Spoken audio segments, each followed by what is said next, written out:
Hi friends, welcome to my channel.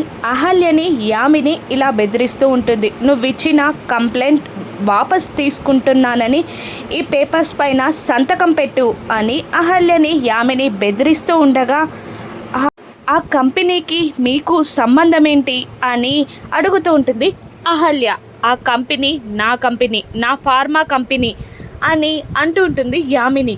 ఆ company మీద అని గౌతమ్ కూడా షాక్ అవుతాడు. అవును, ఇప్పుడు తెలిసింది కదా, ఇప్పటికైనా కేసు వాపస్ తీసుకోండి అని యామిని బెదిరిస్తూ ఉండగా ఇక గౌతమ్, మీరు డిస్ట్రిబ్యూట్ చేసిన మార్కెట్లోని సరుకంతా రిటర్న్ తీసుకోండి అని అంటూ ఉంటాడు గౌతమ్. ఏంట్రా, నన్నే బెదిరిస్తున్నావా? నేను జైలుకైనా వెళ్తానే తప్ప తల వంచను. నన్నే బ్లాక్మెయిల్ చేస్తున్నావా నువ్వు?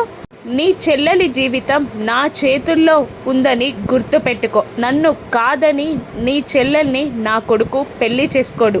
నన్ను కాదని నీ చెల్లికి నా కొడుక్కి ఎలా పెళ్లి చేస్తావో నేను చూస్తా అని యామిని బెదిరిస్తూ ఉంటుంది. యామిని మాటలకి శ్రావ్య, అహల్య, గౌతమ్, అర్జున్, సుభద్ర అందరూ షాక్ అవుతారు. ఇప్పుడు అహల్య కేసు వాపస్ తీసుకుంటుందా? యామిని జైలుకు వెళ్తుందా? గౌతమ్ ఏం చేస్తాడో రాను ఎపిసోడ్స్లో చూద్దాం. Thank you for watching.